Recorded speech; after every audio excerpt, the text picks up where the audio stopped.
នៅក្នុងឆ្នាំ2026នេះមិនថាអ្នកទាំងអស់គ្នាកើតឆ្នាំអីឯងគឺមានឱកាសលាបសំណាងរត់មករកគ្រប់គ្នាហ្មងហេតុអីបានខ្ញុំនិយាយចឹងដោយសារគ្រាន់តែចំណាយ 40,000 រៀលទិញអីញ៉ាំសោះបានមាសត្រឡប់មកវិញដែរឱកាសទទួលបានមាសសុទ្ធនេះហាមិនថាអ្នកទាំងអស់គ្នាកើតឆ្នាំអីឯងឲ្យតែជាអតិថិជនប្រើប្រាស់ Canada Bank App ចាស់ហើយធ្វើការ download Canada Bank App ថ្មីនិងទូទាត់ចាយលើកដំបូង 40,000 រៀលឡើងទៅ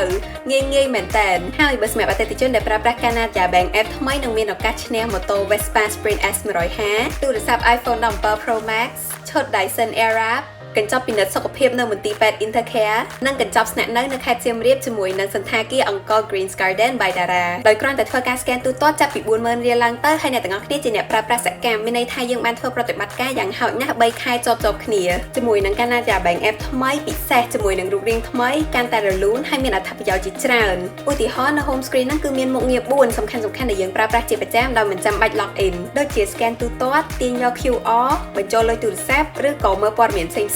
ណាមួយទៀតយើងក៏អាច customize ទៅតាម style ផ្ទាល់ខ្លួនរបស់យើងដែរអ្វីដែលសំខាន់គឺរាល់ការ scan ទូទាត់យើងនឹងទទួលបានពិន្ទុត្រឡប់មកវិញដែលយើងអាចបដូរទៅជារង្វាន់ជាច្រើនជាមួយនឹងដៃគូសហការរបស់ធនាគារបង្វិលកងសំណាងឬក៏បញ្ចូលលុយទូរស័ព្ទក៏បានដែរជាពិសេសនៅពេលដែលមាន app យើងអាចគ្រប់គ្រងការធនាគារជាមួយនឹងប្រតិបត្តិការនានាបានជាច្រើនទៀតអញ្ចឹងនៅចាំអីទៀត download Canada Bank App ថ្ងៃហ្នឹងអ្នកទាំងអស់គ្នាអាចចូល download ពី App Store Google Play ឬក៏ Huawei App Gallery ចាំខ្ញុំដាក់ link នៅក្នុង caption ឬក៏នៅក្នុង comment បាយបាយ